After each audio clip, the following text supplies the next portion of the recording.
Hi, ఇవాల్టి my celebrity guest Relangi Narasimharao గారు.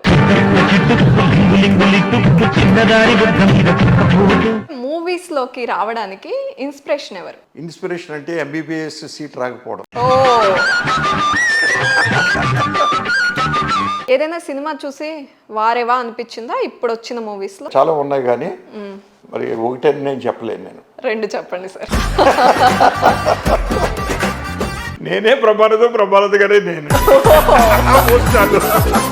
ప్రభాస్ గారు యమధర్మరాజు అని సినిమా తీశారు వాళ్ళ అన్నగారు నాతోటి, కృష్ణరాజు గారు, నా డైరెక్షన్ లో. దానికి ప్రభాస్ గారు ప్రొడ్యూసర్ వేసారు. అవునా, కొత్త విషయం చెప్పారు మీరు. పవన్ కళ్యాణ్ గారు దద్దలు ఆడిస్తూ ఉంటాడు. నమస్తే సార్. నమస్తే అమ్మ. ఎట్లా ఉన్నారు? సూపర్ అండి. సూపరా? హ్యాపీ. ఓకే, స్టార్ట్ చేసేద్దామా మన ర్యాపిడ్ ఫైర్ క్వశ్చన్స్ తో? రెడీ అండి. Always ready. ఓకే, మూవీస్ లోకి రావడానికి ఇన్స్పిరేషన్ ఎవరు? ఇన్స్పిరేషన్ అంటే ఎంబీబీఎస్ సీట్ రాకపోవడం. డాక్టర్ అవ్వలేక డైరెక్టర్ అయ్యానండి. వచ్చిన కొత్తల్లో ఏ డైరెక్టర్ తో పనిచేయడానికి భయం వేసేది మీకు? కేఎస్ఆర్ దాస్ గారితో పనిచేయడానికి భయం వేసేదండి. ఎందుకు భయం? అరిచేవారా? అవుట్డోర్ షూటింగ్ లో నేను ఒకే అసిస్టెంట్ డైరెక్టర్ ఆ సినిమా ఊరుకు ఉపకారి. క్లాప్ బోర్డ్ రోడ్డు మీద పెట్టి మోకాల మీద కూర్చుని రిపోర్ట్ రాస్తున్నాను, ఎయిటింగ్ రిపోర్ట్. వచ్చాడు, రాయ్ లేరా అన్నాడు. లేచాను, ఆ బోర్డు ఇలాగి అన్నాడు, ఇచ్చాను. ఇదే ఫాస్టర్ కొట్టాడండి. ఓ, అరవడం కాదు కొట్టడమే. కొట్టాడండి అంతే, లాగి కొట్టాడు. ఏంట్రా ఇది మనకు సరస్వతిరా క్లాప్ బోర్డు, ప్రొడ్యూసర్కి లక్ష్మీరా, నలుగురు తిరిగే రోడ్డు మీద పెట్టేసి నువ్వు రిపోర్ట్ రాసినవరా కూర్చుని కింద, ఎవరికైనా ఇవ్వచ్చు కదా క్లాప్ బోర్డు. అప్పుడు నుంచి నాకు భయం అండి ఆయనంటే. అప్పట్లో మీకు సూపర్ డైరెక్టర్ అయినా వావ్ అనుకున్న డైరెక్టర్ ఎవరు? మా గురువుగారే. ఇంక చెప్పాలంటే దాసర్ గారు. అంటే దాసర్ గారే మనం చెప్తున్నాం అంటే గురువు గారు అభిమానంతో చెప్తున్నాం అనుకుంటారు. కాదండి, ఆయన సంవత్సరానికి ఎన్ని సినిమాలు తీసేవారండి? 10, 12, 13 అట్లా తీసేవారండి సినిమాలు. కానీ అన్ని క్వాలిటీతో తీసేవారు. మీకు బాగా నచ్చిన వావ్ అనుకున్న హీరో అప్పట్లో మీరున్న డేస్లో? రామారావు గారి సినిమాలు ఎక్కువ చూసేవాడు నేనండి. ఎన్టీఆర్ గారి సినిమా. ఓకే, సినిమా ఫీల్డ్ రాకముందు నుంచి సినిమా ఫీల్డ్కి వచ్చిన తర్వాత కూడా ఎన్టీ రామారావు గారు అంటే నాకు చాలా అభిమానం అండి. ఆయనలో బాగా నచ్చిన లేకపోతే వావ్ అనుకునే క్వాలిటీ ఏంటి? సీనియర్ ఎన్టీఆర్లో సీనియర్ ఎన్టీఆర్ గారితో క్రమశిక్షణ అండి. మనసులో ఏది దాచుకోకుండా మొక్క మీద మాట్లాడేస్తాడు. బాగా నచ్చిన హీరోయిన్స్ అంటే సావిత్రి గారు అండి. నేను సావిత్రి గారితో పనిచేయలేదు, గురువు గారు పనిచేస్తూ ఉంటే నేను ఆ సెట్లో ఉండేవాడిని అండి. మీరు డైరెక్టర్ అయ్యాక మూవీస్ చేసేటప్పుడు వారేవా ఏం యాక్ట్ చేస్తారు ఈ హీరోయిన్ అనుకున్న హీరోయిన్? జయసుధ గారు అయితే సూపర్ అండి. అసలు నాకు ఈజీగా యాక్ట్ చేసేస్తుంది ఈ హీరోయిన్ అనిపించిన హీరోయిన్? కల్పన, రేవతి, ఓకే, విజయశాంతి గారు. ఓకే, చాలా ఈజీగా చేసేది నాకండి. అయితే కంఫర్టబుల్ గా ఫీల్ అయిన ప్రొడ్యూసర్? నాకండి అందరూ ప్రొడ్యూసర్లు కంఫర్టబుల్గానే ఉండేవారండి. ఎందుకంటే పలానా ప్రొడ్యూసర్ సినిమా అంటే అతనితో ఏం ప్రాబ్లమ్స్ ఉంటాయి ముందే ఆలోచించి ఒప్పుకునేవాడిని అండి. ఓహో, ఓకే. బాగా కష్టాలు పడి తీసిన సినిమా? చాలా ఎక్కువ కష్టపడి తీసిన సినిమా శిక్ష అండి. డే అండ్ నైట్ పనిచేసేవాడి. నైట్ 2, 3, 4 దాకా తీసేవాళ్ళు. నైట్ ఎఫెక్ట్ ఎక్కువ సినిమాలు. బాగా ఇష్టపడి తీసిన సినిమా ఇక్కడ ఒకటి, అన్నీ ఇష్టపడే తీస్తారు డైరెక్టర్ అన్నాక. కాకపోతే బాగా ఇష్టంగా, డబ్బుల గురించి ఆలోచించకుండా, హీరోయిన్ల గురించి ఆలోచించకుండా, కథ కోసం ఇష్టంగా తీసిన సినిమా మానసవేణ్ అండి.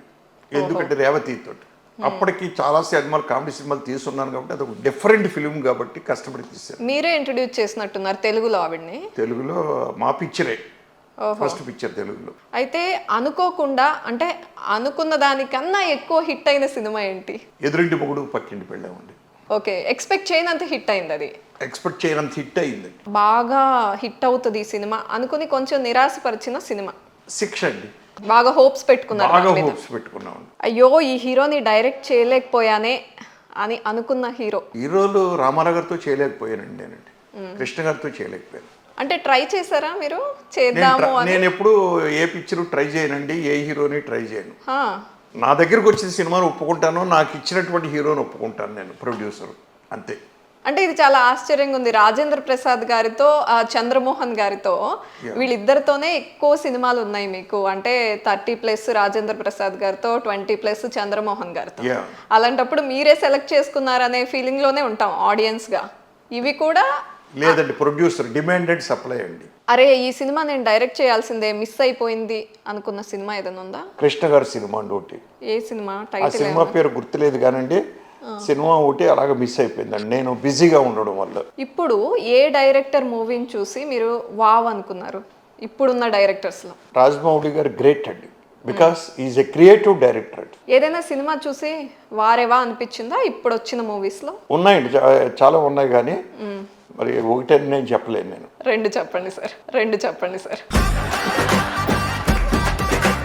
మారుతి సినిమా ఒకటి ఉందండి, ప్రతిరోజు పండగ. ప్రతిరోజు పండగ ఎందుకు అంత నచ్చింది? కారణం ఏమైనా? అది కాన్సెప్ట్ తాత మనవడం మీదండి.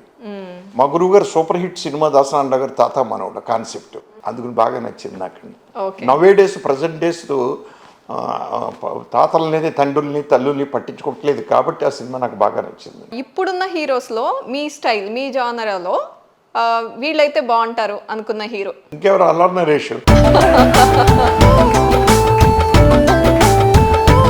ఆయనతో ఏదైనా మూవీ ప్లాన్ చేసి అవ్వకుండా ఉండడం కానీ, లేకపోతే అరే చేయలేకపోయానే అనుకున్న లేదండి, ఇంతవరకు నాకు అవకాశం రాలేదు ఎప్పుడూను. అల్లరి నరేష్తో చేద్దామని ఏ ప్రొడ్యూసర్ అనలేదు, నాకు ప్రపోజల్ కుదరలేదు. రైట్. ఈ సెషన్ ఫినిష్ అయిపోయింది. నెక్స్ట్ సెగ్మెంట్లోకి వెళ్దాము. మీ మూవీ లిస్ట్ అంతా రెడీ చేసుకున్నాను నేను, కొన్ని మూవీస్. సో ఆ మూవీ నేమ్ చెప్తాను, ఆ సినిమాకి ఆ హీరో కాకుండా వేరే ఏ హీరో సూటబుల్ అవుతారు, అప్పట్లో అయినా సరే ఇప్పట్లో అయినా సరే, చాయిస్ మీ ఇష్టం. డబ్బు ఎవరికి చేదు? ముగ్గురు హీరోలు అండి. దాంట్లో ఒక హీరో ఏముందండి, చంద్రమోహన్ గారు, రాజేంద్ర ప్రసాద్, శరత్ బాబు. ముగ్గురులో రిప్లేస్ చేయాల్సి వస్తే, ముగ్గురిని రీప్లేస్ చేయాల్సి వస్తే అప్పట్లో ఎవరు లేరండి. కామెడీ మూవీస్ కాబట్టి చంద్రమోహన్, రాజేంద్ర ప్రసాద్ కంపల్సరీగా ఉండాలి. ఇంకా రీప్లేస్మెంటే లేదా? లేదు అప్పట్లో. డబ్బు ఎవరు వచ్చేది? ఎదురింటి మొగుడు పక్కింటి పెళ్ళాం. ఇప్పుడు తీయవలసి వస్తే నరేష్ తో తీయొచ్చండి, అల్లరి నరేష్ తోటి. ఓకే. హీరోయిన్ టక్కున గుర్తొస్తే ఎవరు గుర్తొస్తారు దాంట్లో క్యారెక్టర్కి? ఎందుకంటే స్ట్రాంగ్ గా ఉంది ఆ క్యారెక్టర్ కూడా. అది ఎవరైనా పర్వాలేదండి హీరోయిన్. అది కంటే కూడా మేల్ క్యారెక్టర్ ఇంపార్టెంట్ దాంట్లో, ఆ చైల్డ్ క్యారెక్టర్ ఇంపార్టెంట్. అయితే ఇద్దరు పెళ్ళాల ముద్దుల పోలీస్, ఈ మూవీలో other hero heroine or hero ఒక్కళ్ళు చెప్పండి చాలు. హీరో ఇప్పుడు ఎవరైనా చేయొచ్చు, నాని లాంటి వాడు చేయొచ్చు. Natural star Nani. Natural star Nani చేయొచ్చు, కామెడీ చేస్తాడు, సెంటిమెంట్ చేస్తాడు, అన్ని చేస్తాడు. జీవన జ్యోతి అనేది మనం చేసింది జయసుధ గారి మీద చేశారండి అప్పట్లో. ఇప్పుడైతే అనుష్క అయితే బ్రహ్మాండం అండి అసలు. అమ్మో బొమ్మ అని ఒక సినిమా తీశారు, కొంచెం హారర్ లాగా కామెడీ తీసుకుని అలా. సో అందులో రాజేంద్ర ప్రసాద్ గారి క్యారెక్టర్ కి ఎవరు సూటబుల్ అవుతారు? ఇప్పుడు ఉన్నవాళ్ళు నరేష్. ఎక్కువగా నరేష్ పేరే చెప్తున్నారు. కాదండి, అంటే కామెడీ సెక్షన్ లో ఉన్నదల్లా అతను ఒక్కడే కదా. ఇప్పుడు అంటే కొంతమందిని వాళ్ళ కామెడీ ఇది ఉన్నా కూడా చాలా మంది డైరెక్టర్స్ కమర్షియల్ యాంగిల్స్ లోనే ఆలోచిస్తారు కదా. మీరు క్యారెక్టరైజేషన్ ఆలోచిస్తారండి ఇప్పుడు. ఎలుక మజాకా అనే మూవీ చేశారు బ్రహ్మానందం గారు, ఇంకా కొంతమంది ఆర్టిస్టులు అందరూ. వెన్నెల కిషోర్ గారు. ఆ సినిమా ఇంతకు ముందు పెళ్ళామా మజాకా అని ఒక ఎక్స్పెరిమెంట్ చేశారు బ్రహ్మానందం మీద. సో అది మైండ్లో పెట్టుకుని బ్రహ్మానందం గారు అయితే సూపర్గా ఉంటుంది, మెయిన్ లీడ్గా కూడా ఆయన ఉంటే బాగుంటుంది అనుకుని చేశారా? ఎలా ఆ మూవీ? అదేంటంటే ఏం జరిగిందంటే స్క్రిప్ట్ రెడీ అయిపోయిందండి, ఎలకే మాకు మెయిన్ క్యారెక్టర్. ఓకే. బ్రహ్మానందం గారు ఒక రోజు కనిపించి, ఏమంటే సినిమా చేస్తున్నారంట కదా మీరు, నేను లేకపోవడం ఏంటి సినిమాలోను అన్నాడు. ఆయన సరదాగా అన్నారు. క్యారెక్టర్ లేదు సార్ నాన్న. క్యారెక్టర్ ఎందుకు ఉండదండి, షాప్ ఏదో ఉంటుంది కదా, షాప్లో కూర్చుంటారు, లేకపోతే ఆ సిగరెట్ కాల్చుకుంటూ దీనిలో మీరు నేను కాంబినేషన్లో సినిమా లేకపోవడం ఏంటి సార్. అప్పుడు నేను రైటర్ దివాకర్ బాబుతో డిస్కస్ చేస్తే రైటర్ దివాకర్ బాబు గారు అప్పుడు ఓ పని చేద్దాం, ఎలకనే బ్రహ్మానందం గారు, ఎలక రూపం కొంతసేపు ఉంటుంది, మళ్ళీ అది మన ఆ వ్యక్తికి కనపడకుండా బ్రహ్మానందం వస్తూ ఉంటాడు. బ్రహ్మానందం గారు అంటే సూపర్గా పండిందండి ఆ క్యారెక్టర్, అద్భుతంగా చేశాడు ఆయన. నాకు అది పిక్చర్కి ప్లస్ అయింది, బ్రహ్మానందం గారు అలా అనడం నాకు పిక్చర్కి ప్లస్ అయిందండి. భలే మొగుడు సినిమా అప్పట్లో ఎవరైతే సూట్ అయ్యేది, ఇప్పుడైనా పర్లేదు ఇప్పుడు హీరోస్. అదే ఇప్పుడు ఆ క్యారెక్టర్కి మనకు ఇప్పుడు తీస్తే భలే మొగుడు అనే సినిమా నాని గారు చేసినా బాగుంటుంది, రామ్ పోతినేని గారు చేసినా బాగుంటుంది. ఓకే. అత్తింట్లో అద్దె మొగుడు అని ఒక సినిమా తీశారు. సో దాని రీప్లేస్మెంట్ అంటే హీరోయిన్ క్యారెక్టరా లేకపోతే hero character Rajendra Prasad character. ఇప్పుడు ఉన్నవాళ్ళు అలా నరేష్, ఎందుకంటే ఎన్పెక్ట్ హస్బెండ్ కదా, అత్తింట్లో అద్దెమొగుడు. ఓకే, మీరు డైరెక్ట్ చేసిన హీరోస్ క్యారెక్టర్ల పేర్లు చెప్తూ ఉంటాను. మీరు దగ్గరగా వాళ్ళతో పనిచేశారు కాబట్టి వాళ్ళలో మీకు నచ్చిన క్వాలిటీ లేదా మీకే స్పెషల్గా వాళ్ళ గురించి తెలిసిన విషయం చెప్పండి. అలాగే ఫస్ట్ రాజేంద్ర ప్రసాద్ గారు. రాజేంద్ర ప్రసాద్ ఫంక్షువల్ అండి టైంలో. హీరోయిన్ అశ్విని గారు. అశ్విని అసలు సెట్లో ఏం మాట్లాడదో చక్కగా ఉంటుంది, మనకి ఏ అవుట్పుట్ కావాలో అవుట్పుట్ ఇస్తుందండి. దివ్యవాణి గారు. అది వివాణి అంతేనండి. అయితే కాకపోతే కొంచెం సరదాగానే మాట్లాడుతూ ఉంటుంది సెట్లో. అశ్విని కంటే పెద్దగా ఎక్కువ మాట్లాడుతుంది, కానీ దివ్యవాణి గారు మాట్లాడతారు, వర్క్ సైడ్ సిన్సియర్గా ఉంటారండి. రమ్యకృష్ణ గారు. మీకు నచ్చే క్వాలిటీ చెప్పండి రమ్యకృష్ణ గారు. పెర్ఫార్మెన్స్ డైరెక్ట్గా ఏం కావాలో అది అవుట్పుట్ ఇస్తుందండి. బ్రహ్మానందం గారు. బ్రహ్మానందం గారు అక్కర్లేదండి, ఎందుకంటే ఆయన గురించి నేను క్వాలిటీ చెప్పేదే ఉంది. నేనే బ్రహ్మానందం గారే నేను. ఓకే, మీరు వావ్ అనుకునే క్వాలిటీ చెప్పండి పోనీ బ్రహ్మానందం గారిలో. మనం 1% కావాలనుకుంటే ఆయన 10% ఇస్తాడు. ఓహో, ఓకే, అంత ఇంప్రూవైజ్ చేస్తారు. ఓకే, అయితే సుత్తివేలు గారు. సుత్తివేలు అండి చాలా డీసెంట్గా డిగ్నిఫైడ్గా సెట్లో ఉండేవాడు అండి. టైమింగ్కి వచ్చి కూడా ఎవరిని డిస్టర్బ్ చేసేవాడు కదా, ఆయన పని ఏదో ఆయన చేసుకునేవాడు. వై విజయ గారు. వై విజయ గారు అంతేనండి, సరదాగా మాట్లాడుతూనే ఉంటుంది సెట్లో, నవ్విస్తూనే ఉంటుంది చక్కగాను. ఆవిడ షార్ట్ ఉన్నప్పుడు మళ్ళీ షార్ట్లోకి వెళ్ళిపోద్దండి మామూలుగా. శ్రీలక్ష్మి గారిలో నచ్చే క్వాలిటీ, ఆవిడ యాక్టింగ్ స్కిల్స్ కానీ జనరల్గా కానీ, లేదా మీకు తెలిసిన ఒక పెక్యులియర్ థింగ్. ఏమీ లేదండి, శ్రీలక్ష్మి గారి దగ్గర ఉన్నది ఏంటంటే కొంచెం మతిమరుపు ఎక్కువ పట్టి. ఆవిడ చూస్తూ ఉంటారేమో, ఫోన్ చేసి గొడవ పడొచ్చు. సీన్ మాత్రం ఎప్పుడు డిస్టర్బ్ చేయదండి. ఓహో, అది గొప్ప విషయం. కొంచెం మతిమరుపు ఎక్కువ అండి ఆవిడకి. ఓ, నా షాట్ ఉందా ఇప్పుడు అంటారా? ఎగ్జాంపుల్కి ఎలా చెప్తున్నానంటే, నేను ఎందుకు కుట్టిన ఎగ్జాంపుల్కి ఒకటి చెప్పాలి శ్రీలక్ష్మి గారి గురించి. ఒకటి నేను మా గురువుగారి సినిమా రొటేషన్ చక్రవర్తి తన సినిమా డైరెక్ట్ చేయడానికి నేను హైదరాబాద్ వస్తున్నాను మద్రాసు నుంచి. నేనే డైరెక్షన్, ఆయన ఓన్ పిక్చర్. మా గురువుగారి దాసనారాయణ గారు మెయిన్ క్యారెక్టర్, దాంట్లో శ్రీలక్ష్మి ఉంది. ఎయిర్పోర్ట్లో అందరం కలిసాం మేమండి. అందరం కలిసి రావికొండల గారు, మేము, అది అందరం కలిసి మద్రాసు నుంచి వచ్చే ఆర్టిస్టులు అందరూ నన్ను నమస్కారం పెట్టి అన్నీ చేస్తున్నారు. శ్రీలక్ష్మి దూరంగా ఉంది. ఏంటి ఈయన ఎవరు, ఈయన అసలు ఇంత దండం పెట్టేస్తున్నారు, అందరూ నమస్కారాలు పెట్టేసి నవ్వుతూ మాట్లాడుకుంటున్నారు అనుకున్నారు. అయిపోయింది. సెట్లోకి వచ్చామండి. సెట్లోకి వచ్చిన తర్వాత గురువు గారి సీను ఇచ్చే ఏంటి నరసింహరావు సీన్ అంటే, ఇది సీన్ సార్ అన్నాను. ఆర్టిస్టులు అందరూ పిలిపి నేను ఎక్స్ప్లెయిన్ చేస్తాను వాళ్ళకి అని పిలిచాను. శ్రీలక్ష్మి ఇది నీ క్యారెక్టర్, ఇది అన్నీ చెప్పేసింది. సార్ ఈ సినిమాకి డైరెక్టర్ వేరే వాళ్ళు ఎవరో అన్నారు కదా, ఎవరు సార్? రేలంగి నరసింహరావు అంటే. అది రేలంగి నరసింహరావు ఎవరైతే బైక్ అక్కడ ఉంచున్నాడో చూడ పక్కన అసలు ఈ లెవెల్ మతిమరుపా. ఓకే, చంద్రమోహన్ గారి గురించి చెప్పండి. ఈజ్ ఎ బోర్న్ ఆర్టిస్ట్ అండి చంద్రమోహన్ గారు, క్వశ్చనే లేదు. బోర్న్ ఆర్టిస్ట్, బోర్న్ పుట్టుకతోటే నాకు ఉద్దేశం నాకు తెలిసి వెరీ గుడ్ ఆర్టిస్ట్ అండి, very good talented artist. Okay, Kota Srinivasarao గారు. కోట శ్రీనివాసరావు గారు అసలు నవ్వుతో నవ్వుతోండి. ఏ క్యారెక్టర్ ఇచ్చినా చెరుగ్గడ నవ్విలి అవతల పరిశ్రమ చేసేస్తాడండి. మీరు కన్నడలో కూడా కొన్ని మూవీస్ చేశారు. సో మాలశ్రీ గారి గురించి. మాలశ్రీ సెట్లో బాగానే ఉండేది, చక్కగా నాకు ఏం కావాలో చేసేది, వచ్చేది, వెళ్ళేదండి. ఓపెనింగ్ డే మాత్రం కొంచెం లేట్గా వచ్చింది.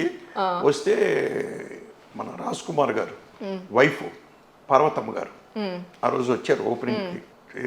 వార్నింగ్ ఇచ్చింది ఆవిడ. ఓకే, మాలశ్రీ అది కరెక్ట్ కాదమ్మా, మనం ఆర్టిస్టులు మన మీద పెట్టుబడి పెడతారు, డబ్బు ప్రొడ్యూసర్లు ఉండాలి, అది ఇది అని. ఆ అమ్మాయి ఎప్పుడు పెర్ఫెక్ట్గా వస్తుందట్టండి మాలశ్రీ. కానీ ఆ రోజు ఎందుకో పాపం పొరపాట్లు లేట్ అయ్యింది అంటే ఈ మాట అనిపించుకోవాలి. అదే. సో మీరు శివరాజ్ కుమార్ గారితో వాళ్ళతో యాక్ట్ చేయించారు, వాళ్ళ బ్రదర్ రాఘవేంద్ర రాజ్ కుమార్. వీళ్ళిద్దరిలో మీరు చూసిన యాక్టింగ్ డిఫరెన్సెస్ ఏంటి, నేచర్లో డిఫరెన్స్ ఏంటి? శివరాజ్ కుమార్ గారు నేచర్లో ఇద్దరు ఒకటేనండి. నేచర్లో శివరాజ్ కుమార్ గారికి వచ్చేటడికి ఏమవుతుందంటే, మన బాలకృష్ణ గారు టైప్ ఆఫ్ క్యారెక్టర్ అయితే అసలు అత్యద్భుతంగా చేసేస్తాడు. ఓహో, అత్యద్భుతం, దాంట్లో సమస్య లేదండి. నవలేతలు పారేస్తాడు. రాఘవేంద్ర కుమార్ కొంచెం కామెడీ చేస్తాడు. ఓహో, ఓకే, ఆల్ రైట్. ఇప్పుడు సీనియర్ ఆర్టిస్ట్ నరేష్ గారు. సీనియర్ నరేష్ అండి, అబ్బో అద్భుతం అండి. ఎందుకంటే ఎంత మంచి ఆర్టిస్ట్ అంటే, నాకు పోలీస్ భార్య అనే సినిమా నవలి అవతల పారేసాడండి. నవలి అవతల పడేయడమే చాలా అత్యద్భుతంగా చేశాడు. నిరోష గారు, ఆవిడని చూస్తే గుర్తొచ్చే క్వాలిటీ. గుర్తొచ్చేదంటే సెట్లో మనం అమ్మాయిని మామూలుగా పర్సనల్గా చూస్తే ఏంటి ఈ అమ్మాయి బిహేవియర్ బాగోదేమో అని అనుకుంటాం. ఎందుకు కొంచెం అల్ట్రా మోడర్న్గా అట్లా ఇట్లుగా ఉంటుంది అని అప్పట్లోనే. ఓకే, కానీ సెట్కి వచ్చిన తర్వాత చూస్తే ఓహో ఇంత డిసిప్లిన్ ఉందా అనిపిస్తుందండి ఓహో. హీరోష మీద. నేను 2 తెలుగులో చేశాను, కన్నడంలో చేశాను అమ్మాయితోటి. ఓకే. వాణి విశ్వనాథ్ గారు. వాణి విశ్వనాథ్ సెట్లు ఎప్పుడు నవ్వుతూను జోకులు వేస్తూ చక్కగా సరదాగా ఉంటుందండి. విజయశాంతి గారిలో నచ్చిన వావ్ అనుకున్న క్వాలిటీ? ఏమీ లేదండి, ఆవిడ డీసెంట్గా సెట్ మీద ఉంటుందండి. మనం వచ్చి పెర్ఫార్మెన్స్ చేయమంటే అత్యద్భుతమైన పెర్ఫార్మెన్స్ చేసి మళ్ళీ ఏడు పక్కన కూర్చుంటుందండి. సీనియర్ ఆర్టిస్ట్ నిర్మలమ్మ గారు. నిర్మలమ్మ గారు ఇంకేముందండి బాబోయ్, అసలు ఆవిడ మన లేడీ ఎస్విఆర్ అండి. ఓ వావ్, మంచి స్టేట్మెంట్ ఇచ్చారు. ఓకే. సుహాస్ని గారు. సుహాసిని చాలా డీసెంట్ ఫెలో అండి. అసలు వస్తుంది తన పని ఏదో తను చేసుకుంటుంది వెళ్ళిపోతుందండి, అంతే. సెట్లో ఏ ట్రబుల్ ఉండదు డైరెక్టర్కి. హీరో సురేష్ గారు. సురేష్ చాలా తక్కువ చేశాను నేను సినిమాలండి. అవును. కానీ నాకైతే ఏం ప్రాబ్లం ఇవ్వలేదండి. తన పని ఏదో తను చేశాడు, నాకు కావాల్సిన అవుట్పుట్ ఇచ్చాడు, వెళ్ళిపోయాడు. 2 సినిమాలు 3 సినిమాలు చేశాను. ఓకే. ఫైనల్ గా మీ గురువు గారు దాసరి నారాయణరావు గారు. దాసనారాయణ గారిలో గొప్పతనం నాకు నచ్చింది ఏంటంటే, నేనే కాదు గతంలో ముత్యాల సుబ్బయ్య గారు కూడా చెప్పాడు, మాకు డైరెక్షన్ అప్పగించి ఆయన యాక్ట్ చేస్తున్నాడు అంటే మా డైరెక్షన్లో ఇంటర్ఫీర్ అవ్వడండి ఆయన. ఓహో. ఇంటర్ఫీర్ అవ్వడు అసలు. మీరు యాక్ట్ చేయించారు కదా ఆయనతో? 7 సినిమాలు 7 సినిమాలు డైరెక్ట్ చేశారండి నేను, ఆయన యాక్ట్ చేస్తే. ఒక్కటి కూడా సజెషన్ ఇవ్వరు. వచ్చి పల్నాది అని సజెషన్ కూడా ఇవ్వడండి. ఆయన ఓన్ బ్యానర్లోనే 3 సినిమాలు చేశారండి. ఓహో. నర్సరావు కెమెరాలో పెట్టుకో, లేదా ఇలా చేయి అలా చేయి, ఆ డైలాగ్ ఏంటయ్యా ఇలా మార్చు, ఏ ఉండదండి. డైరెక్టర్ ఏం చెప్తే చేస్తాడు వచ్చండి. అంత డైరెక్టర్ అయ్యిండి ఆయన. అది బాగా నచ్చింది నాకు. ఇది ఒకసారి ముత్యాల సుబ్బయ్య గారు కూడా చెప్పాడు గురుగారి గురించి. ఓకే. బట్ ప్రాక్టికల్గా నేను చూశాను. అప్పట్లో అందరి గురించి చెప్పేశారు, ఇప్పుడు హీరోస్ గురించి అడుగుతాను. ఇప్పుడు హీరోస్ నాకు పెద్దగా తెలియదు. స్క్రీన్ మీద చూసుంటారు కదా, వాళ్ళల్లో మీకు యాజ్ ఎ డైరెక్టర్ మీకు నచ్చే క్వాలిటీ, మీకు నచ్చే విషయం చెప్తూ ఉండండి. ఇది కొంచెం కష్టమైన విషయమేనండి, ఎందుకంటే చాలా తక్కువ సినిమాలు చూశాను నేను లేటెస్ట్ గా. చాలా తక్కువ మంది అడుగుతాను అయితే. ఫస్ట్ బాలకృష్ణ గారు. బాలకృష్ణ గారు ఇంకా యాక్షన్ సినిమా అంటే సూపర్, సెంటిమెంట్ సినిమా కూడా బలి చేస్తాడండి ఆయన. మెగాస్టార్ లో నచ్చే విషయం? చిరంజీవి గారిలో ఇంకా డ్యాన్స్ గీత్స్ అండి అసలు అద్భుతం, సూపరు. పెర్ఫార్మెన్స్ కూడా బాగుంటుందండి. కామెడీ చేయగలడు, సెంటిమెంట్ చేయగలడు చిరంజీవి గారిలో. మహేష్ బాబు గారు. మహేష్ బాబు అంతేనండి, సూపర్ ఆర్టిస్ట్. వెంకటేష్ గారు. వెంకటేష్ గారు సెట్కి వస్తే బాగానే ఉంటాడు అని చెప్తారు అందరూనండి. ఏ గొడవలు ఉండవు, మనకు కావాల్సింది ఏదో చేయించుకుని వెళ్ళిపోతాడు ఆయన. కామ్ గోయింగ్ అని చెప్తారు. నేను వెళ్ళలేదండి, నేను ఎప్పుడు చూడలేదు కదా. నాగార్జున గారు. నాగార్జున గారు డీసెంట్ ఫెలో అండి, వెరీ డీసెంట్ ఫెలో. అంటే ఆయనలో నచ్చే విషయం అంటే మూవీస్ లో ఈ విషయంలో ఈయన బాగా చేస్తారు అనే విషయం అంటే వచ్చి రాగానే డైరెక్టర్ గారిని సీన్లు అడుగుతారటండి ఆయన. ఓకే. దాని మీదే ఆలోచిస్తూ ఉంటారటండి ఇప్పుడు. ఓకే. పవన్ కళ్యాణ్ గారు. పవన్ కళ్యాణ్ గారు దద్దలు ఆడిస్తూ ఉంటాడు. ఇది సందడిగా. ఓహో. చాలా ఇంట్రావర్ట్, మాట్లాడరు ఎక్కువ అని విన్నానే, అపోజిట్ లో ఏమో మరి నాకండి. ఓకే సరే. జూనియర్ ఎన్టీఆర్ గారు. జూనియర్ ఎన్టీఆర్ గారు లక్షణాలు చాలా ఉన్నాయండి చక్కగా. రామ్ చరణ్ గారు. రామ్ చరణ్ వాళ్ళ నాన్న ఫాలో అవుతున్నాడు. ఓకే. అల్లు అర్జున్ గారండి బార్న్ ఆర్టిస్ట్ అనిపిస్తూ ఉంటుందండి ఎప్పుడో ఎందుకో నాకండి. కొన్ని పెర్ఫార్మెన్స్ చూస్తూ ఉంటే అతను అంటే అతను తర్ఫీదు అయ్యాడు కానీ బట్ ఎవరైనా చూస్తే స్క్రీన్ మీద బార్న్ ఆర్టిస్ట్ అనిపిస్తుందండి ఎందుకో నాకు. అంత బాగా చేస్తాడు న్యాచురల్గా. ప్రభాస్ గారు నాకు ప్రొడ్యూసర్ అండి. యమధర్మరాజు అని సినిమా తీశారు వాళ్ళ అన్నగారు నాతోటి, కృష్ణరాజు గారు, నా డైరెక్షన్ లో. దానికి ప్రభాస్ గారు ప్రొడ్యూసర్ అని వేశారు. అవునా, కొత్త విషయం చెప్పారు మీరు. చాలా డీసెంట్ డిగ్నిఫైడ్ పర్సన్ అంటండి. ఎక్కువ టచ్ లేదు కానీ నాకు అప్పటికి, ఎందుకంటే చిన్నోళ్ళు నేను డైరెక్ట్ చేసిన తర్వాత పెద్ద అయిన తర్వాత మన టచ్ లేవండి. యాస్టేజ్ చాలా డీసెంట్ డిగ్నిఫైడ్ మనిషి. దగ్గుబాటి రాణా గారు. నాకు పెద్ద టచ్ లేదండి అసలు. ఆయన సినిమాలు ఏమన్నా చూసారా? తక్కువ చూశాను. నేచురల్ స్టార్ నాని చూస్తూ ఉంటే నేను నా సినిమాలు కూడా చేయించుకోవచ్చు అనిపిస్తూ ఉంటుందండి. నా టైప్ ఆఫ్ కామెడీ సినిమాలు కూడా చేయించుకోవచ్చు అనిపిస్తూ ఉంటుంది. ఏమైనా ప్లాన్ ఉందా? మైండ్లో ఉంది కానీ మా దుకాణానికి ప్రొడ్యూసర్ రావాలి కదండి. ఓకే. వెన్నెల కిషోర్ గారు.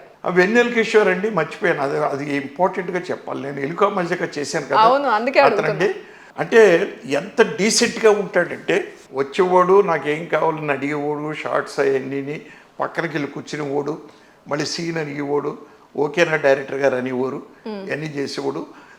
పని మీద ఎంత కాన్సన్ట్రేషన్ అనే దానికి ఒక చిన్న ఎగ్జాంపుల్ చెప్తానండి. మా ప్రొడ్యూసర్లు వెన్నెల కిషోర్తో సినిమా తీద్దామని ప్రపోజల్ పెట్టినప్పుడు వెన్నెల కిషోర్ దగ్గరికి వెళ్ళారు, మాట్లాడారు. Okay done, Relangi Narasimha direction నేను చేస్తున్నాను అన్నాడు. అన్న తర్వాత ఆయన కథ డైరెక్టర్ గారు మీకు వినిపించాలి కాబట్టి ఎక్కడ మీట్ అవుదాం, ఎలా మీట్ అవుదాము అన్నారు. నేనే ఆయన ఇంటికి వస్తాను, నన్ను మీట్ అవ్వడం ఏంటి ఆయన అన్నాడండి వెన్నెల కిషోర్ గారు. షూటింగ్ ఫినిష్ చేసుకుని రాత్రి 11 గంటలకు మా ఇంటికి వచ్చాడండి ఆయన. వచ్చి 2 దాకా కథ విని వెళ్ళాడండి. ఓహో, అంటే అంత డెడికేషన్ ఉంది కాబట్టి ఈ రోజు అంత బిజీ అయ్యాడండి ఆయన. మీరు డైరెక్టర్ అయ్యాక ఫస్ట్ టైం పాలకొల్లు వెళ్ళినప్పుడు ఎలాంటి రెస్పాన్స్ ఉంది? వెళ్ళారా? వెళ్ళామండి. వెళ్ళిన తర్వాత మా మిత్రులందరూ నన్ను నరసింహరావు అనరండి. మా పాలకొల్లో నన్ను ఏమంటారు? జిన్నా అంటారు. జిన్నా జిన్నా జిన్నానా జిన్నా బాయా? చిన్న బాగా చిన్న జిన్నా జిన్నా వచ్చాడ్రా, జిన్నా వచ్చాడ్రా, జిన్నా వచ్చాడ్రా, డైరెక్టర్ అయిపోయాడు, అయ్యి బాబు ఎలాగా అలాగా అది ఇది అని చెప్పేసి ఆనందంగా ఫీల్ అయ్యారండి. ఓకే, జిన్నా ఎలా వచ్చింది మీకు పేరు? మా చిన్నాన్నగారు నేను ఎక్కువ మారాన్ చేసి అది కావాలి ఇది కావాలి అని మారాన్ చేసి పట్టుదలగా ఉండి అది సాధించుకునేవాడిని అంట. ఓహో, అందుకని ఈడ ఒక చిన్నారా బాబు అని వాడంట మా చిన్న. ఓహో, ఓకే. మీరు తీసిన జానర్ మూవీస్ కి జిన్నా అనేది డెడ్ ఆపోజిట్ కదా నేమ్. అండి అదేంటి, ఓకే. మా బంధువులు కూడా చెన్నై అని పిలుస్తాను. ఓహోహో, అవునా? ఓకే. అయితే చిన్నప్పుడు ఎవరికైనా కాలేజ్ డేస్ లో ఒక క్రష్ ఉంటుంది. మీకు అలా హీరోయిన్స్ లో ఎవరైనా క్రష్ ఉన్నారా? లేరండి. నేను ఎప్పుడు ఎంతసేపు నా గోలు మా నాన్నగారు ప్లేస్ ఆక్యుపై చేయాలి డాక్టర్గా సీట్ సంపాదించుకుని అనే ఆ గోల్లోనే ఉండేవాడిని. ఎప్పుడు మా నాన్నగారు ఆశయాన్ని నెరవేర్చాలి. అంతే సినిమా తక్కువ చూసేవాడిని. ఎన్టీ రామారావు గారి సినిమా అయితే కంపల్సరీగా వెళ్ళిపోయేవాడిని. ఓకే. నేను సినిమాల్లోకి వచ్చాక అంటే డైరెక్ట్ చేయడం మొదలు పెట్టాక వారేవా అనుకున్న హీరోయిన్లో మరి చెప్పాలంటే జయసుధ గారు న్యాచురల్ ఆర్టిస్ట్ అండి. ఎందుకంటే ఆవిడతో నేను అసోసియేట్గా పనిచేశాను, అసిస్టెంట్గా పనిచేశాను. నా సినిమాల్లో 3 సినిమాల్లో చేసింది ఆవిడ. అందుకంటే ఇద్దరికి వెళ్ళడం చేసిందండి. ఫస్ట్ ఒక గెస్ట్ క్యారెక్టర్ ఆవిడ. తర్వాత చిల్లర మొగుడు అల్లరి కొడుకు చంద్రమోహన్ గారు పక్కన చేసిందండి. అలాగే మీకు ఇందాక అడిగే జీవన జ్యోతి 3 సినిమాలు చేసింది చక్కగానండి ఆవిడ. ఫైనల్ గా ఒక విషయం చెప్పండి, మీరు బాగా ఇష్టపడి చేసి హోప్స్ పెట్టుకుని తీసిన సినిమా, ఆడకపోయిన సినిమా ఏంటి? శిక్ష అనే సినిమా బాగా హోప్ పెట్టుకున్నానండి. ఎక్స్పెరిమెంటల్ మూవీ కదా, ఇది ఆడుతుంది అని ప్రేక్షకులకు నచ్చలేదండి. అంటే మీ నుంచి కామెడీ మూవీస్ ఎక్స్పెక్ట్ చేశారేమో కదా? కామెడీ మూవీ ఎక్స్పెక్ట్ చేశారండి. మేము ఆ సినిమా రిలీజ్కి వెళ్ళాం. వెళ్ళినప్పుడు నేను శశిభూషణ్ గారు అని దాని ప్రొడ్యూసర్ సరదీ స్టూడియో. వెళ్ళినప్పుడు గుంటూరులో థియేటర్లో కూర్చొని సినిమా చూస్తున్నాం బాల్కనీలో.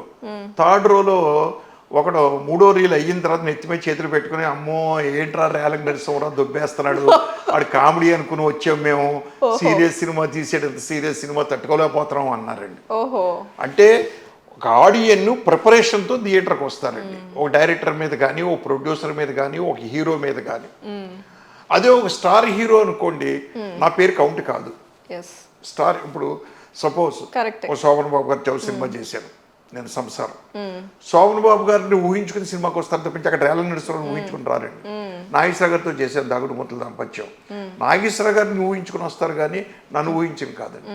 అలాగే కృష్ణరాజు గారితో చేశాను, వచ్చాను. ఇప్పుడు రాజేంద్ర ప్రసాద్ గారితో చేస్తున్నాను. ఒరే రాజేంద్ర ప్రసాద్ రేలంగి నరసింహరావు అంటారా, అద్భుతంగా ఉంటుంది. మరి చంద్రమోహన్ రేలంగి నరసింహరావు అంటారా, అత్యద్భుతంగా ఉంటుంది. నరేష్ రేలంగి నరసింహరావు అంట, పెద్ద నరేష్. సో ఆ ఇమేజ్ కొట్టింది నాకు దెబ్బండి అక్కడ శిక్ష. లేకపోతే తమిళ్లో అది సూపర్గా ఆడిందండి. సూపర్ హిట్ ఫిల్మ్ లక్ష్మి గారు చేశారు ఆ సినిమా. సిరై అని తమిళ్లోనండి, సిరై. తెలుగు ఫిలిం ఇండస్ట్రీ ఇప్పుడు పాన్ ఇండియా లెవెల్కి వెళ్ళిపోయింది. పాన్ ఇండియా మూవీస్ అంటున్నారు. ఈ చేంజ్ ని ఎట్లా చూస్తున్నారు? చేంజ్ అత్యద్భుతమైన విజయాన్ని సాధించినట్లు ఎక్కడ మనం Telugu film industry pan India లెవెల్లో. పాన్ ఇండియాకి వెళ్ళిందంటే ఒక స్థానిక భాష మనది తెలుగు, రీజనల్ లాంగ్వేజ్ సినిమా మరి ప్రపంచ స్థాయికి వెళ్ళింది అంటే మరి ఎంత గొప్ప విషయం అండి. మరి అది నిజంగా గొప్ప విషయం పాన్ ఇండియా.